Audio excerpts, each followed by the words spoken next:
Título 3: o demônio como substituto paterno. Temo que os críticos sóbrios não estarão preparados para admitir que essa nova interpretação tem esclarecido o significado desse pacto com o demônio. Terão duas objeções a fazer-lhe. Em primeiro lugar, dirão que não é necessário encarar o pacto como um contrato em que os compromissos de ambas as partes foram estabelecidos. Pelo contrário, argumentarão, ele contém apenas a promessa do pintor. A do diabo é omitida do texto, sendo, por assim dizer, sous-entendue. O pintor faz duas promessas: primeiro, ser o filho do demônio durante 9 anos, e segundo, pertencer-lhe inteiramente após a morte.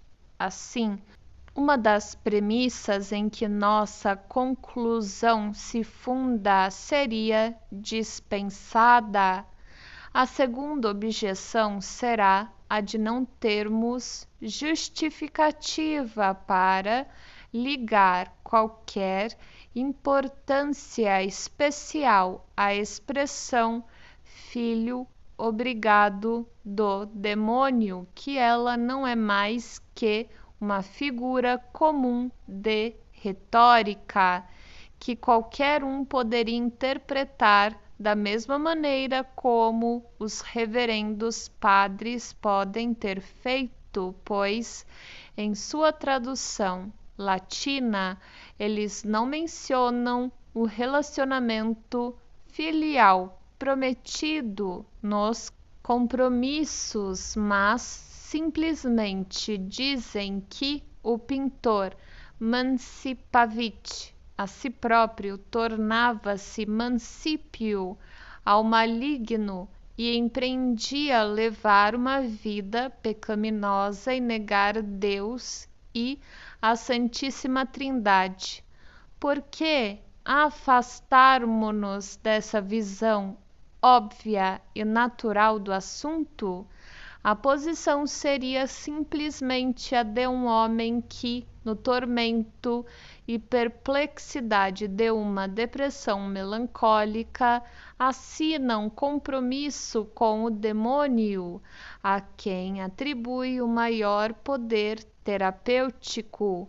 Que a depressão fosse ocasionada pela morte do pai seria então irrelevante. A ocasião poderia tão bem ter sido outra qualquer. Tudo isso soa convincente e razoável.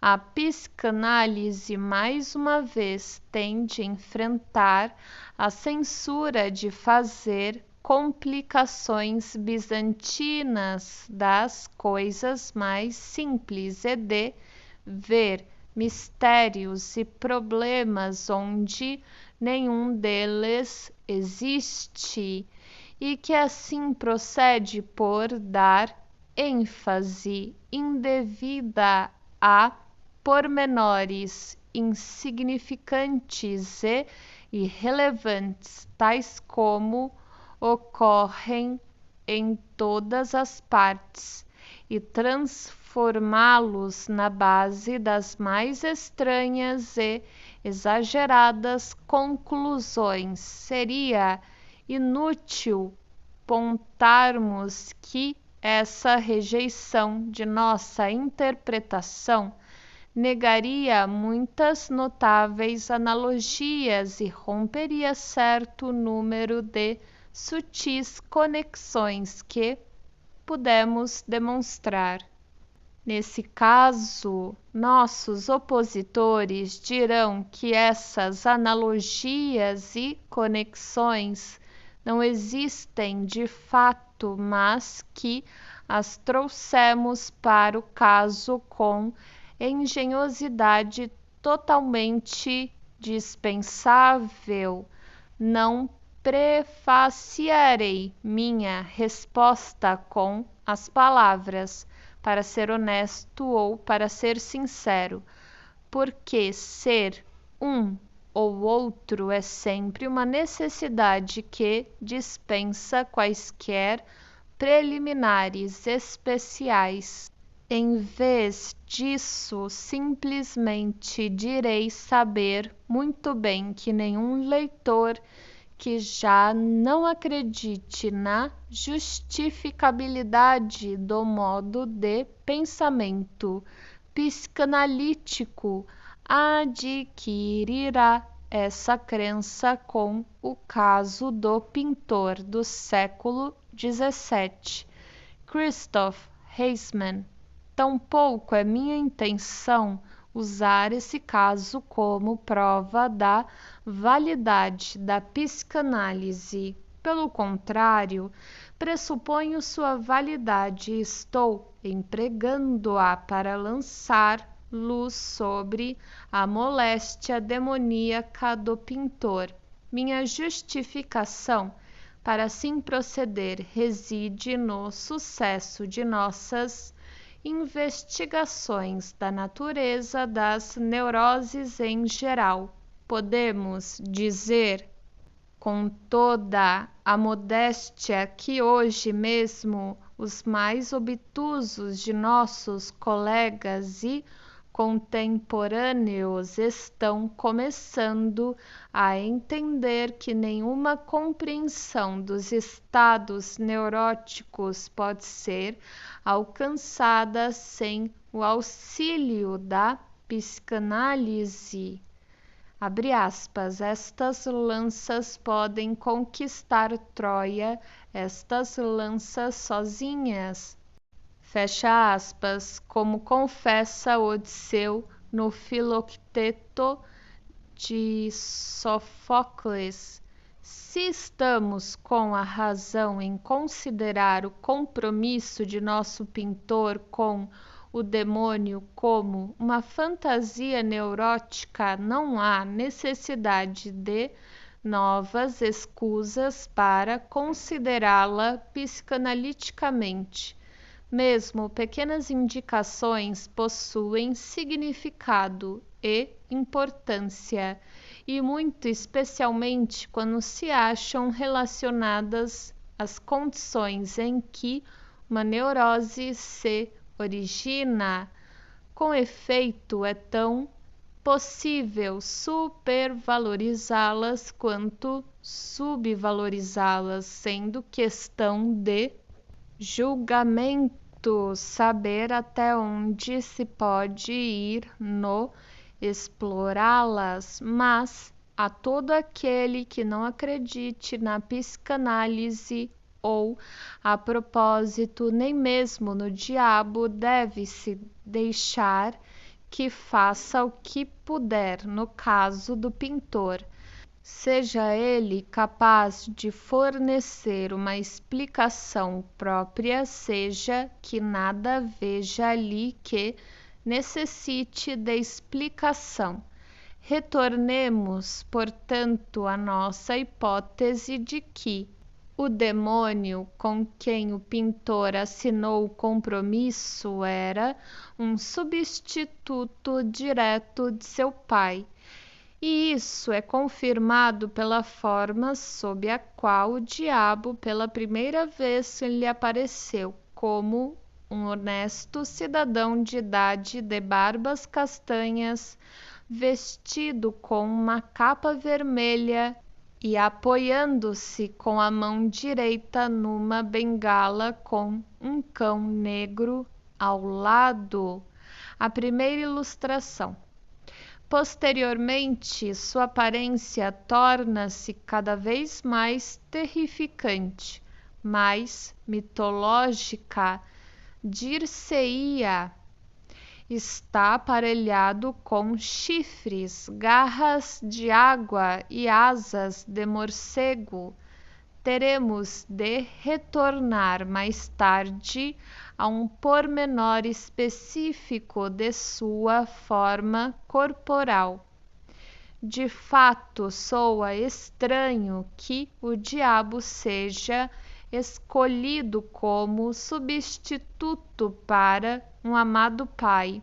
Porém, só à primeira vista, pois sabemos de muitas coisas que irão abrandar nossa surpresa. Para começar, sabemos que Deus é um substituto paterno, ou mais corretamente, que ele é um pai exalçado, ou ainda que constitui a cópia de um pai, tal como este é visto e experimentado na infância pelos indivíduos em sua própria infância e pela humanidade em sua pré-história, como pai da horda primitiva e primeva.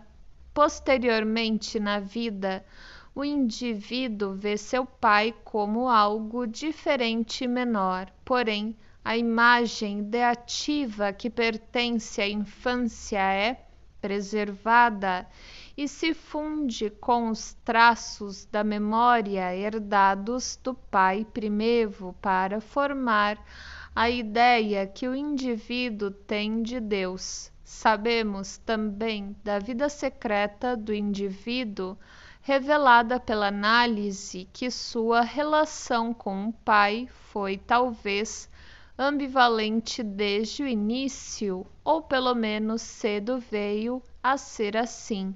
Isso equivale a dizer que ela continha dois conjuntos de impulsos emocionais que se opunham mutuamente. Continha não apenas impulsos de natureza afetuosa e submissa, mas também impulsos hostis e desafiadores. É nossa opinião que a mesma ambivalência dirige as relações da humanidade com sua divindade. O problema não solucionado entre o anseio pelo Pai por um lado e por outro medo dele e seu desafio pelo Filho nos proporcionou uma explicação de importantes características da religião e de decisivas vicissitudes nela.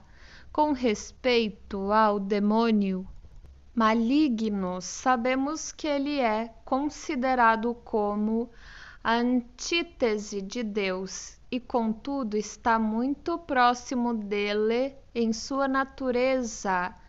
Sua história não foi bem estudada como a de Deus. Nem todas as religiões adotaram o espírito maligno, o oponente de Deus e seu protótipo na vida do indivíduo até o presente permaneceu obscuro. Uma coisa, porém, é certa: os deuses podem transformar-se em demônios maus quando novos deuses os expulsam. Quando determinado povo foi conquistado por outro, seus deuses caídos não raramente se transformam em demônios aos olhos dos conquistadores.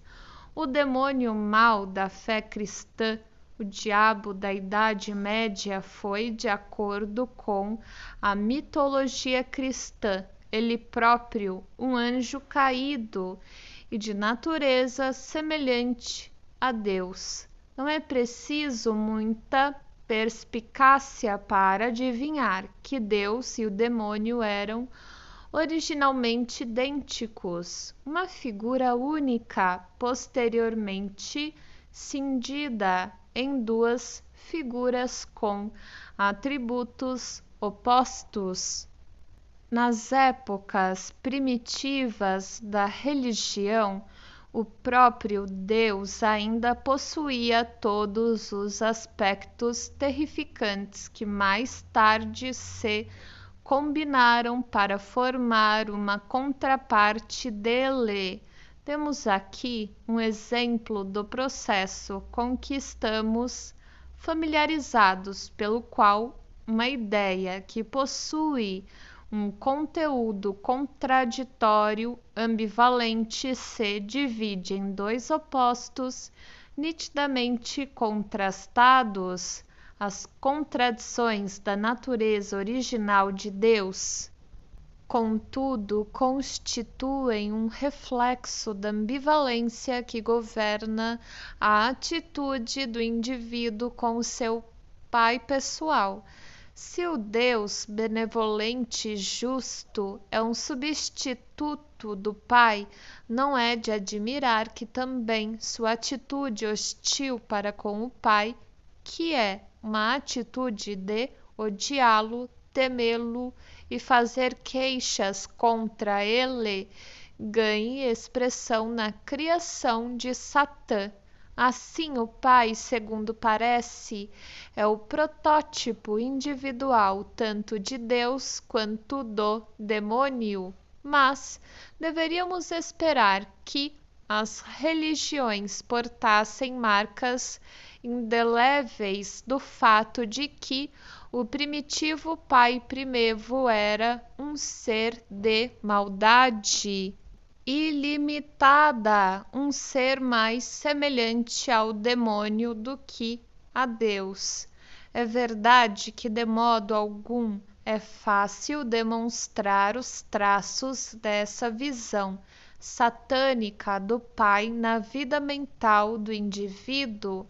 Quando um menino desenha rostos grotescos e caricaturas, podemos francamente demonstrar que nelas está escarnecendo de seu pai, e quando uma pessoa de qualquer sexo tem medo de ladrões e arrombadores à noite, não é difícil identificá-los como partes expelidas, split off, do pai. Também os animais que aparecem nas fobias animais das crianças são muito a miúde substitutos paternos, como foram os animais totêmicos das épocas primevas, que o demônio, porém, seja uma duplicata do pai e possa agir como substituto dele, não fora demonstrado tão claramente noutra parte como na neurose demoníaca desse pintor do século XVII. Foi por isso que, no início deste artigo, predisse que um caso clínico de demonologia desse tipo produziria, sob a forma de metal puro, um material que nas neuroses de uma época posterior, não mais supersticiosas, mas antes hipocondríacas, tem de ser laboriosamente extraído pelo trabalho analítico do minério das associações livres e dos sintomas, uma penetração mais profunda na análise da moléstia de nosso pintor. Provavelmente trará uma convicção mais forte.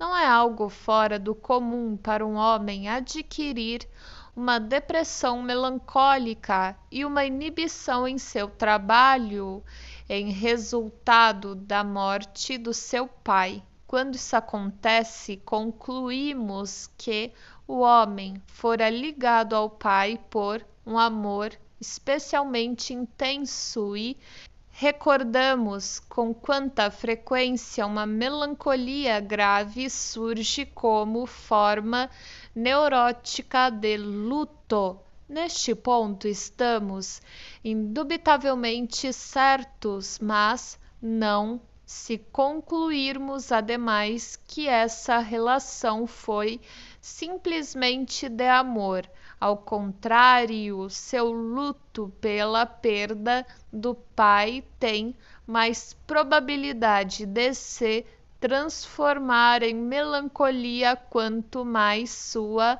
atitude para com ele portar a marca da ambivalência. Essa ênfase na ambivalência, contudo, prepara-nos para a possibilidade de o pai ser submetido a um aviltamento, como vemos acontecer na neurose demoníaca do pintor. Se pudéssemos conhecer tanto sobre Christoph Heisman quanto conhecemos sobre um paciente que faz análise conosco, seria assunto fácil trazer à tona essa ambivalência, fazê-lo recordar quando e face a quais provocações ele encontrou motivos para temer e odiar o pai, e acima de tudo descobrir quais foram os fatores acidentais que se acrescentaram aos motivos típicos para o ódio ao pai, inerentes ao relacionamento natural de filho e pai. Talvez pudéssemos então encontrar uma explicação especial para a inibição do pintor no trabalho. É possível que seu pai se tivesse oposto a seu desejo de se tornar pintor. Se assim foi, sua incapacidade de exercer sua arte após a morte do pai seria, por um lado, expressão do conhecido fenômeno de obediência adiada e, por outro, tornando-o incapaz de ganhar a vida, seria compelida a aumentar seu anseio pelo pai como protetor contra os cuidados da vida. Em seu aspecto de obediência adiada, seria também expressão de remorso e uma autopunição bem-sucedida. Visto, contudo, não podermos efetuar uma análise desse tipo com Christoph Heisman, que faleceu no ano de 1700, temos de contentar-nos com salientar aqueles aspectos de seu caso clínico que possam apontar as causas excitantes típicas de uma atitude negativa para com o pai. Há apenas alguns desses aspectos sequer muito notáveis, porém são de grande interesse. Consideremos primeiramente o papel desempenhado pelo número 9. O pacto com o maligno foi por 9 anos. Sobre esse ponto, o relatório inquestionavelmente fidedigno do pároco da aldeia de Potterbrunn é inteiramente claro. Pro 9 annis, Singrafen Scriptan Traditi. Essa carta de apresentação, datada de 1º de setembro de 1677, pode também informar-nos de que o período indicado estava a ponto de expirar. Em alguns dias, quorum et finens 24 mensis rujos futuros appropinquati. O pacto, portanto, teria sido assinado em 24 de setembro de 1668. No mesmo relatório, na verdade, ainda outro emprego é feito do número 9. O pintor alega ter resistido às tentações do maligno 9 vezes, nonies, antes de render-se a ele. Este não é mais mencionado nos relatórios posteriores. Na declaração do abade, a frase postianus noven, após 9 anos, é usada e o compilador repete a de noven annos, durante 9 anos. Em seu resumo, prova de que esse número não era encarado como indiferente. O número 9 é bem conhecido de nós nas fantasias neuróticas. Ele é o número dos meses de gravidez e onde quer que apareça, dirige nossa atenção para uma fantasia de gravidez. No caso de nosso pintor, com efeito, o número 9 refere-se a anos, não a meses, e haverá objeção de que 9 é um número significativo sob outros aspectos também, mas quem sabe se, porventura, ele não deve, em geral, boa parte de sua santidade ao papel que desempenha na gravidez?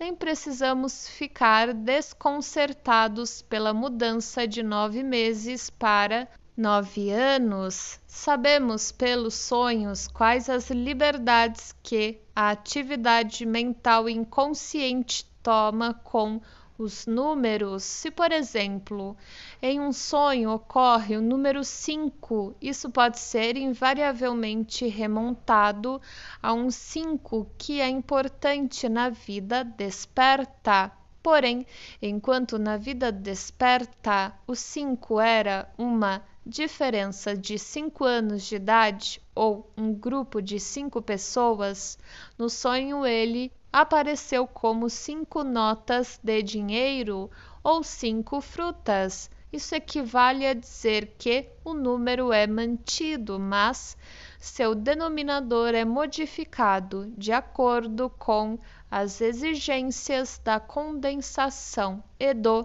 deslocamento. 9 anos em um sonho poderiam assim facilmente corresponder a 9 meses na vida real. A elaboração onírica brinca com os números da vida desperta de outra maneira também, pois demonstra um desprezo soberano pelos zeros e não os trata como número de modo algum. $5 em um sonho podem representar 50, 500 ou $5.000 na realidade. Outro pormenor nas relações do pintor com o demônio possui mais uma vez uma referência sexual. Na primeira ocasião, como mencionei, ele viu o maligno sob a forma de um honesto cidadão.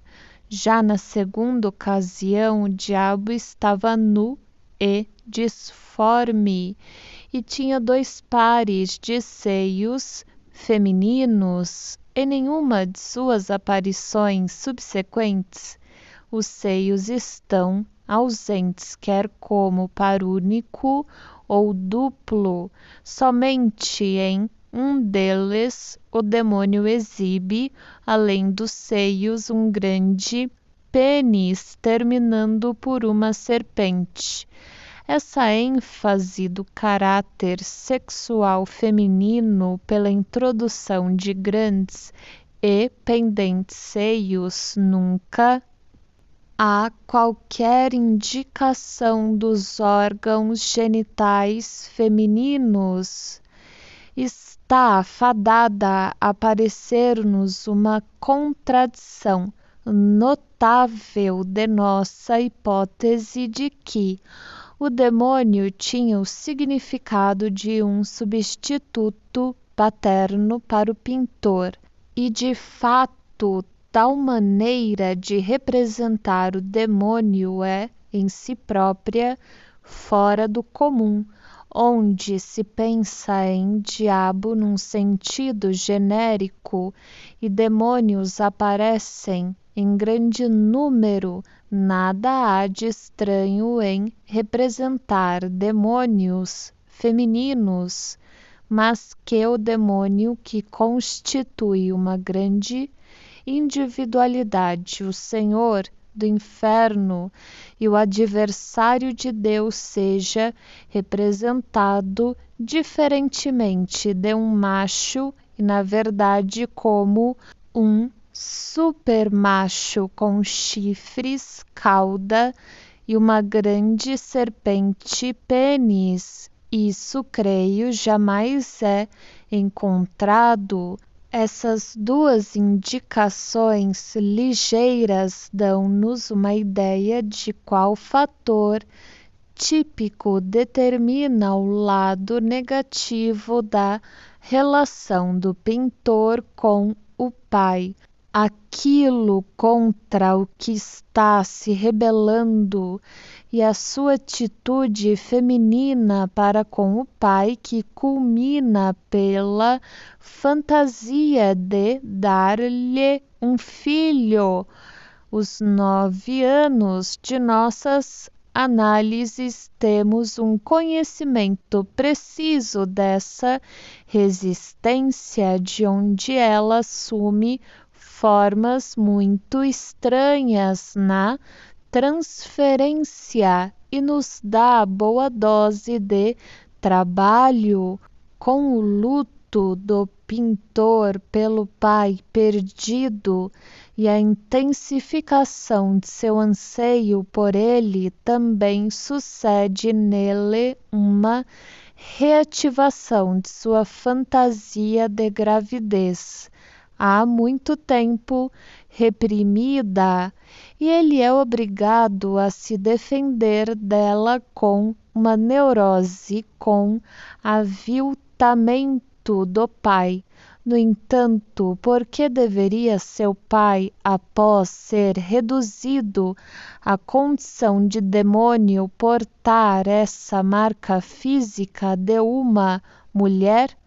A característica, a princípio, parece difícil de interpretar, porém, logo encontramos duas explicações que competem uma com a outra sem se excluírem mutuamente. A atitude feminina de um menino para com o pai sofre repressão tão logo ele compreende que sua rivalidade com uma mulher pelo amor do pai tem como pré-condição a perda de seus próprios órgãos genitais masculinos, em outras palavras, a castração.